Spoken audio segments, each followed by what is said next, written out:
Hi friends, இது வந்து Tuesday evening எடுத்த விலாக் தாங்க. ஈவினிங் போல் மொட்டை மாடிக்கு துணி காய போடலான்னு போயிருந்தேன். பார்த்தா வந்து சன்செட் சூப்பராக இருந்துச்சு. டைம் ஒரு 6:15 இருக்கும். ஆனால் வந்துட்டு இள வெயில் எவ்வளோ அழகாக இருக்குது பாருங்கள். ஓகே அப்படின்ட்டு அதை என்ஜாய் பண்ணிவிட்டு கீழே வந்துட்டு டின்னர் செய்யலான்ட்டு லாஸ்ட் வீக் வந்து எக் பிரியாணிக்கு புதினா வாங்கியிருந்தேன் பார்த்தீங்களா. அந்த வந்து புதினா கொஞ்சம் பாதி கட்டளவுக்கு மீதி இருந்துச்சு. ஓகே அப்படின்ட்டு அதில் கொஞ்சம் அழுகி இருந்துச்சு. அழுகுனதெல்லாம் வந்துட்டு வெளியே எடுத்து போட்டுட்டு நல்ல இலை மட்டும் நல்லா க்ளீன் பண்ணி வச்சுட்டோம். நானும் என் பையனும் என் பெரிய பையனும் நல்லா ஹெல்ப் பண்ண அப்படிங்க.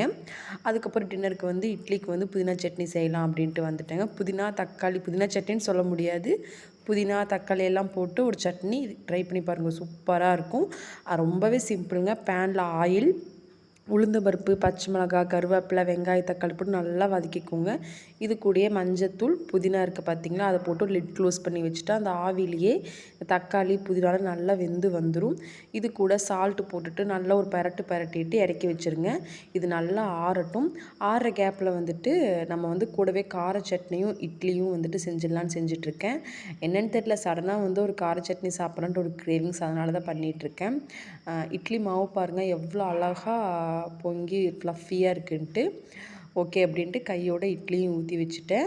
அந்த கேப்பில் வந்து நம்ம வதக்கி வச்சது வந்து நல்லா ஆறிடுச்சு. ஓகே அப்படின்ட்டு அதையும் மிக்சர் ஜாரில் போட்டு அரைச்சிட்டேங்க. இதுக்கு வந்து தாளிப்பெல்லாம் தேவையில்லை, அப்படியே நம்ம சர்வ் பண்ணலாம், ரொம்பவே நல்லாயிருக்கும். அவ்வளோதான், இன்றைக்கி எங்கள் வீட்டில் டின்னர் முடிஞ்சது. சூப்பராக சுட சுட இட்லி, புதினா சட்னி ப்ளஸ் கார சட்னி. பாய்.